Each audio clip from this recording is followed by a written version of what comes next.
உங்கள் பொருளை நீங்கள் சேல் பண்ணாமையே அதை சேல்ஸ் ஆக வைக்க முடியுமா? கண்டிப்பாக முடியும். இதை பெரிய பெரிய ஹைப்பர் மார்க்கெட்ஸ், டிபார்ட்மெண்ட்ஸில் இந்த டெக்னிக் யூஸ் பண்ணுறாங்க. அதனால் அவங்க சேல்ஸ் வந்து அதிகமாயிட்டிருக்கு. இது எப்படின்னா, அவங்க வந்து அவங்களோட மெயின் என்ட்ரி ஒரு பக்கமும், அவங்களோட எக்ஸிஸ்ட் ஒரு பக்கமும் வைக்கிறனால, இப்போ நீங்கள் இன்கேஸ் அந்த கஸ்டமர் ஒரு கன்சியூமர் வந்து நம்ம எதுவுமே வாங்கலை, சும்மா விசிட் தான் போகிறோம் அப்படின்னு வராங்க உள்ளே வராங்க அப்படின்னா, கண்டிப்பாக அவங்க என்ட்ரி ஆகிட்டாங்கன்னா எக்ஸிஸ்ட் டோர் வழில தான் அவங்க எக்ஸிஸ்ட் ஆகணும்.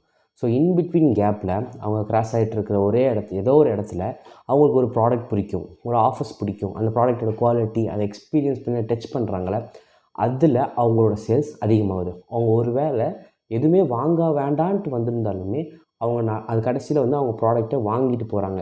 இந்த டெக்னிக்கு நம்ம பிஸ்னஸில் எப்படி யூஸ் பண்ணலாம்னா, கஸ்டமரை நம்ம ப்ராடக்ட்டை எக்ஸ்பீரியன்ஸ் பண்ண வைக்கணும்.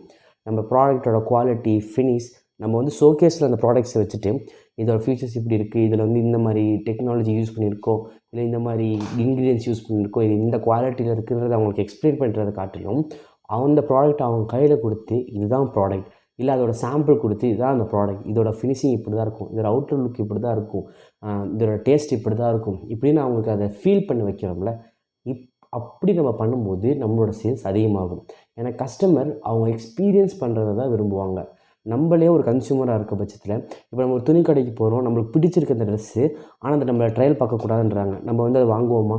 நம்மளுக்கு வந்து பிடிச்சிருக்கலாம், பட் அதை வாங்குறதுக்கு யோசிப்போம். ஏன்னா ஒரு வேளை பத்தாம போயிடுமோ, இது நல்லா இருக்கா, நல்லா இல்லையா, நம்ம கலருக்கு நல்லா இருக்குமா, நல்லா இல்லையா அப்படின்னு நம்ம நினைப்போம்.